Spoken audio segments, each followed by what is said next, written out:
William Gargan stars as Barrie Craig, confidential investigator.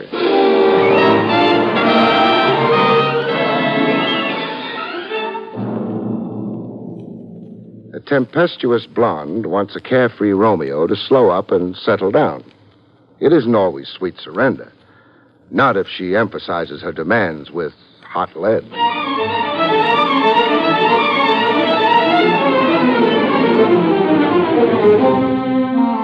The National Broadcasting Company presents William Gargan in another transcribed drama of mystery and adventure with America's #1 detective, Barrie Craig, confidential investigator.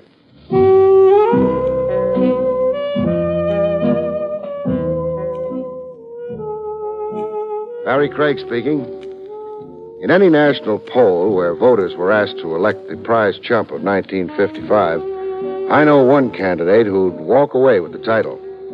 Mr. Fenley, Bertram Fenley, to give the champion sap of our time his full name. I first met Fenley on the docks, Pier 82.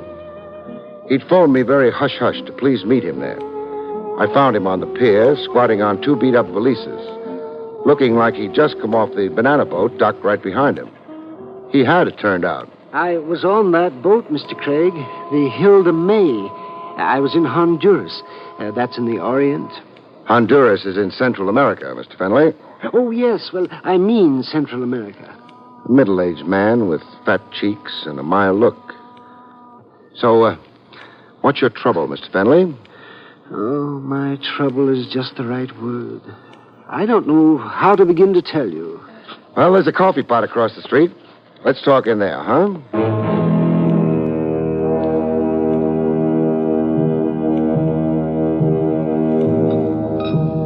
Over rancid coffee and stale donuts, Fenley stated his problem. Yes, well, I'll show you all these papers, Mr. Craig. You would like to look them over? The Anzio Calhoun Hotel Land Development Corporation. The big print says. That's my employer. I was sent overseas to make diagrams of land space for building modern hotels. Well, I see you did a cost analysis. Oh, yes. That one file of papers in your hand represents 3 months' work. Meaning there are other files of paper? Yes, I've been abroad 3 times now. I've completed reports on Honduras, Siam, the Belgian Congo, and in a little village called Kukasanka. Kukasanka? I never heard of it. Well, nobody has. It doesn't appear on the map. It took me 27 days to find it. Kukasanka is mainly 12 straw huts located 270 miles due east of Rangoon. And your company is scouting it as a modern hotel site? Well, that was my understanding. Now, you've been traveling here and there for how long? 8 months. All expenses paid? Yes. My expenses to date have been $7,000. Why did you contact me to meet you secretly at the dock? Well, in Honduras, I received a telegram. And not to come home, but to proceed on to Borneo. And prepare more papers? Yes. But you hopped aboard a banana boat instead and came home? Yes. You see, I had begun to suspect. Oh, at long last. What else has fired your suspicions? Well, mysterious incidents overseas. Like unexplainable accidents, huh? You almost lost a leg or an arm? Yes, and even my life. Once in a village named Terabumba on the African coast, I was arrested as an enemy spy. Somebody planted documents in your luggage? Yes, and I was thrown into a dungeon without trial. So how come you're here today? The merciful heavens intervened. A tidal wave overran the village. It washed every building off its foundation. And washed you into the open? I fled by ox cart. Enough. I've had it up to my ears. Now, where will you be staying? The Yankee Doodle Hotel on the Lower Bowery. No one will think to look. Okay, fine. Now, I'll come see you after I've talked to your so-called employer.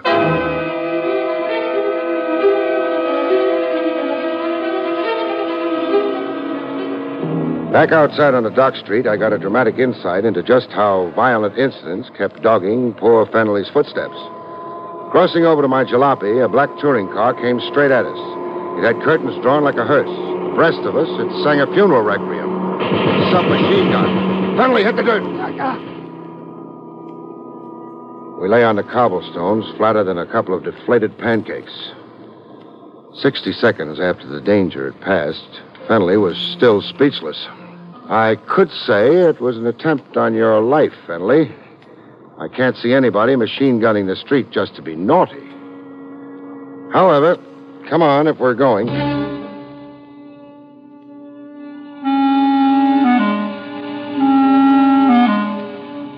The Enzio Calhoun Hotel Land, etc., occupied a 6-room suite just off Park Row. Well-furnished, but deserted. No sign of business activity. In the last room of the joint, I found a live tenant. A guy in a silk suit with the glue loose on his toupee. It flapped over his brow. He was fast asleep. I gave up the notion of giving him a hot one. I just settled for shove. Hey, rise and shine. Hey, what's the idea? Now, put the gun away. Gun? Oh, force a habit, friend. I'm sure. Yeah, what do you want? Well, I've got a chain of hotels to sell. There's a television set in every broom closet. Oh, you're a comic, huh? Don't audition for me, huh? I don't like funny men. Then suppose I switch professions. How's this impersonation for you? Oh, badge, huh?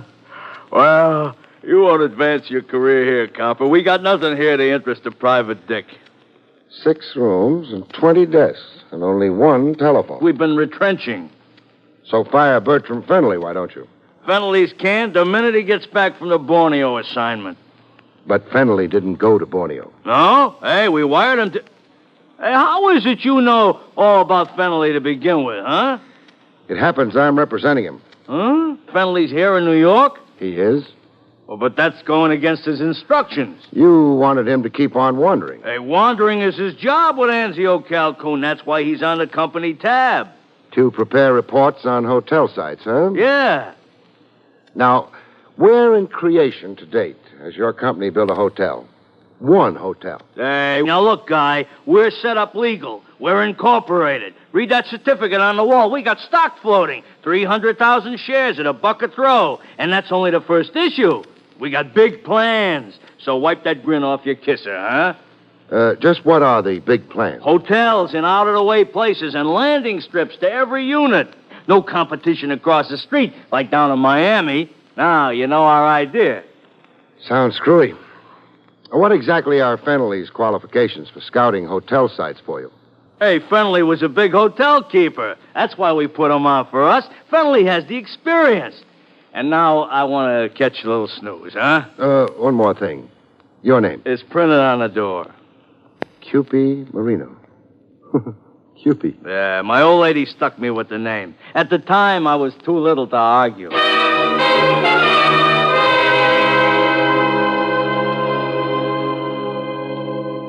Every guy has his racket, but Marino's had me mystified. So far, anyhow. Why anybody would squander $7 grand in travel expenses on a screwball like Fennelly.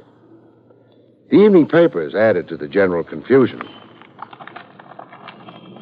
There was a scare headline in it. Rampaging college students tour town firing toy submachine gun. Police threaten harsh measures. College pranksters. That could account for what had looked like an attempt on Fennelly's life earlier.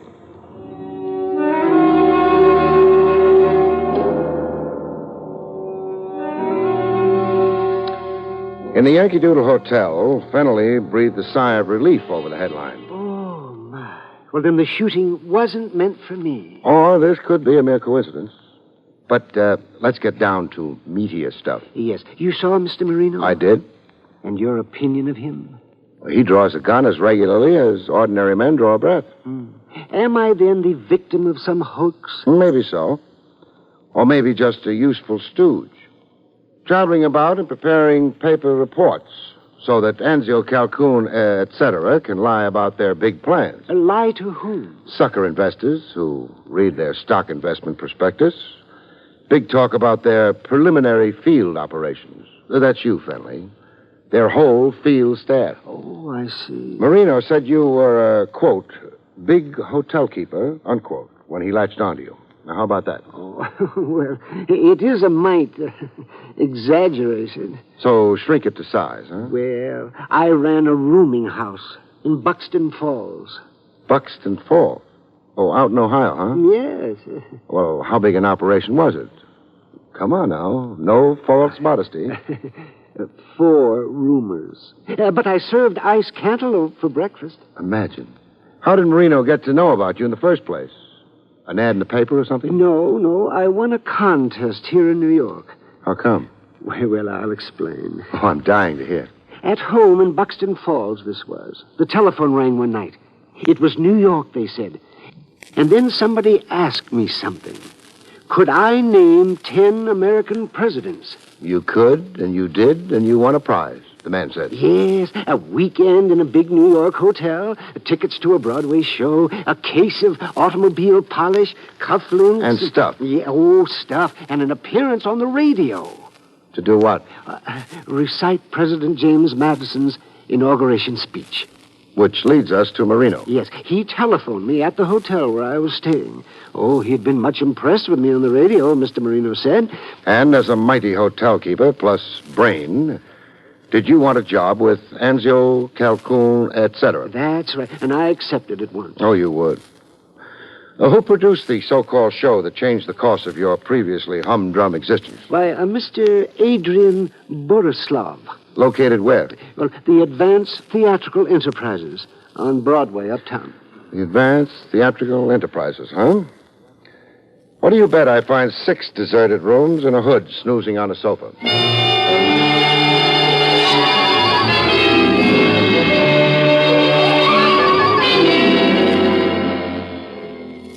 My guess on the Advanced Theatrical Enterprises was only partly correct.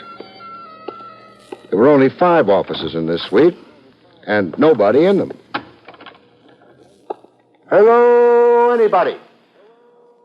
Not even my echo. In the last room of the suite, I found my sleeper.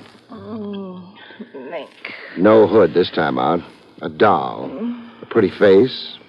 More rouge than mouth. 3 shades of hair, and her shoes off. I woke her up gently. Rise and shine, gorgeous. Who are you? Barrie Craig, a detective. And you? Margie. I dreamed somebody was... Tickling your feet? Yeah. I was. With this. My pencil. Oh, I just returned it. Now, a gent named Borislav. Where do I find him? Ha-ha! Did I just crack a joke? I'll say you did. Well, enlighten me. Who doesn't want to find Adrian Borislav? Oh, he's that popular? He's that much of a skunk. You sound like you were left holding a bag. Holding it for $500, 10 weeks' salary. You were Borislav's secretary? I was. Now I'm in here every day for a week, just waiting for that creep to show up. Characterize Adrian Borislav for me. With pleasure. He's a petty promoter, a deadbeat. He bought radio time on small stations just to publicize himself as Mr. Big, to attract attention to himself. He ran cheesy little nothing contests. Mind you, they were all on the level. After all, it only amounted to cheap advertising. Well, what was his real pitch here in the actual offices? Vanity publications for composers and poets, writers, models.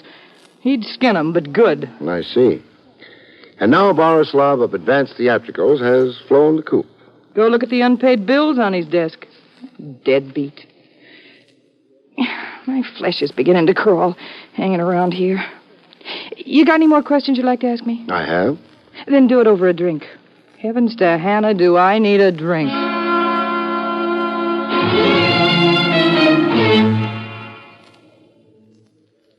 When Bright Eyes had lubricated her gullet sufficiently, I got back to the business at hand. Were you with Borislav when a screwball named Bertram Fennelly rode in from Buxton Falls? Popsy? Popsy? Fenley. My nickname for him was Popsy. Sounds affectionate. Oh, I'm crazy about Popsy. I'm more at home in the company of older men. Well, what's wrong with the younger men? Their conceit. How did you people in Advanced Theatrical get Fennelly's name and phone number to begin with? We're out of the higher telephone directory. We picked 10 names from each state and put them all in a goldfish bowl. You know, like a raffle. I see.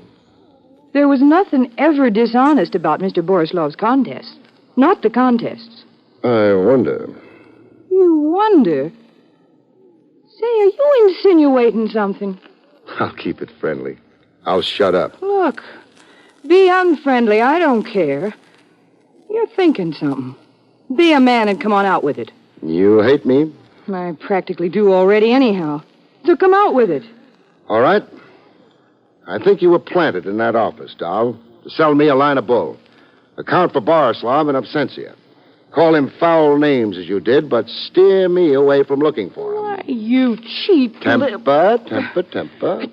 Your job was also to nicely explain Fennelly's original presence here in New York. But I tell you, Pops, he won a contest. Sure, but my guess is the contest was only a device in the first place. A device for what? I'll answer that with a question of my own.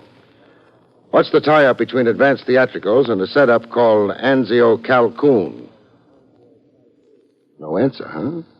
Please, don't you dare pay for my drink. I'll treat myself. Don't think the company hasn't been nauseating.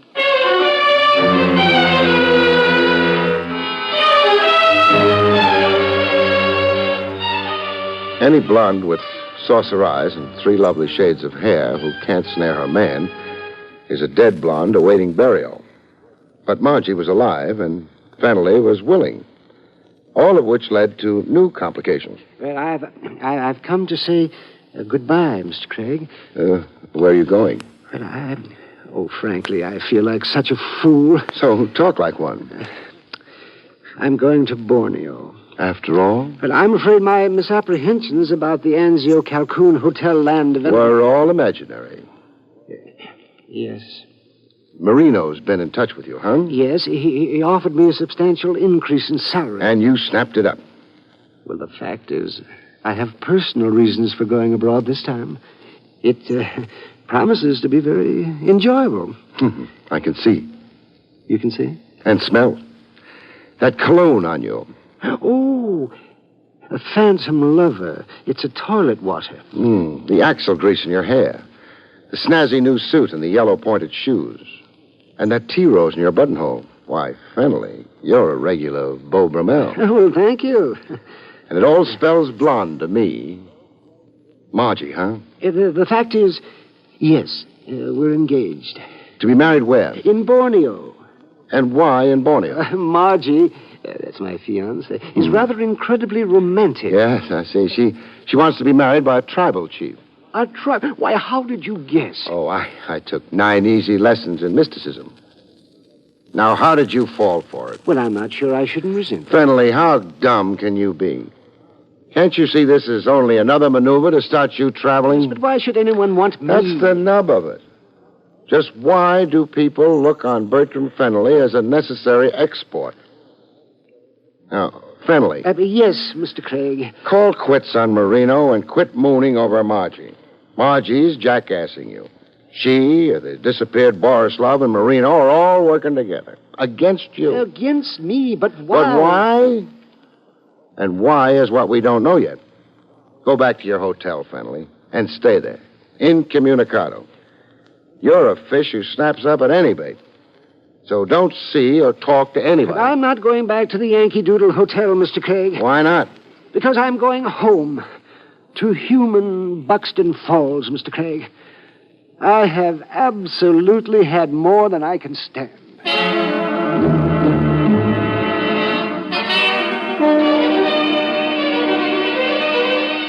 But Fennelly didn't make Buxton Falls as it developed. He got as far as Pennsylvania Station, New York. Then got himself a free ride downtown. In the paddy wagon to the Tombs. Which was where I next found him. In a state of collapse. Oh, for this shameful thing to happen to me. What are you accused of? Theft of a wallet. Did you have the wallet on you? Yes, but... But? But I found it in Pennsylvania Station while waiting for my... It was there. It was right at my feet. Then up came a complainant and a cop. Yes. And? The complainant, a Mr. Sampson Maxwell, swore that I had... Picked his pocket. Yes.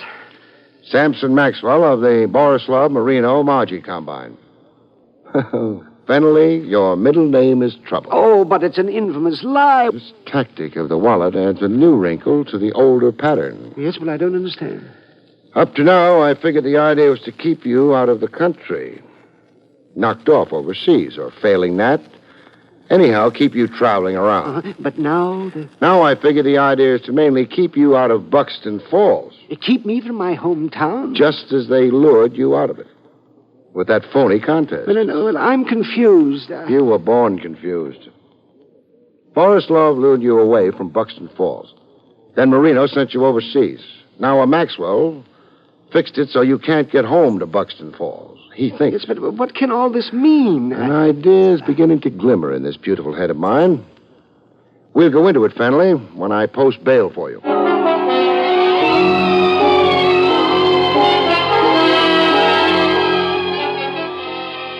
I posted bail for Fennelly. $50 by special courtesy of the DA's office. Then I grabbed Margie from under a hair-drying machine in Madame Zelda's beauty parlor and waltzed her through the streets. At the Times Square out-of-town newsstand, Fennelly joined us, as prearranged, for a look at the front page of the Buxton Falls Bugle. Murder trial nearing close. Why, there's a murder trial going on back home. Defense bases case on alibi for New York mobster Stitch Latimer. Stitcher. Yeah. Hello? Mr. Craig, what does it say there? Well, the gist of it is, Stitch Latimer is charged with killing a guard in the factory payroll robbery. 8 months ago, this was, Fennelly. About the time you began traveling. Mm-hmm. Latimer's defense is that it's all mistaken identity. That he never set foot in Buxton Falls in his life. Oh, Fennelly. Yes. Here's an inside picture of Latimer. You ever see him before? Let me see. Ever see?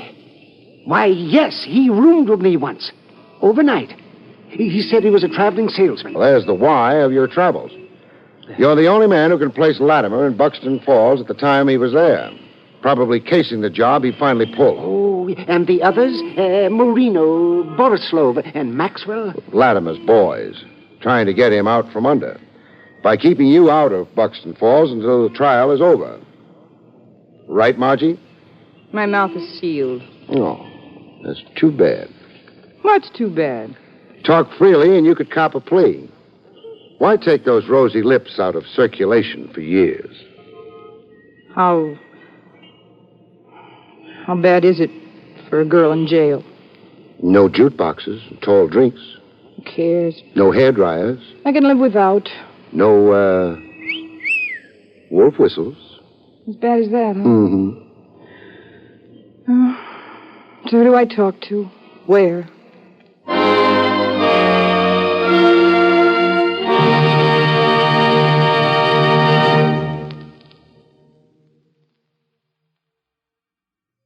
You have been listening to William Gargan in another exciting transcribed mystery drama from the adventures of Barrie Craig, confidential investigator. Tonight's story, The Moving Target, was written by John Robert.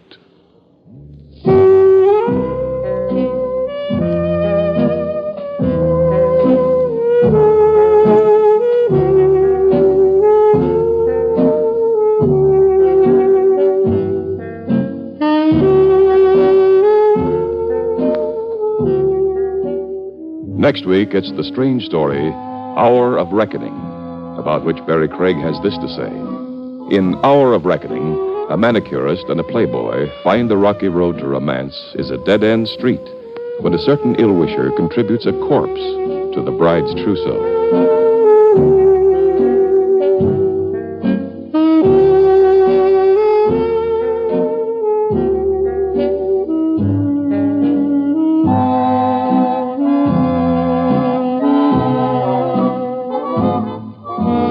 The National Broadcasting Company has just brought you an NBC Radio Network production with William Gargan, starring as Barrie Craig, confidential investigator. Directed by Andrew C. Love, the cast included Lynn Allen, Howard McNear, and Jerry Hausner.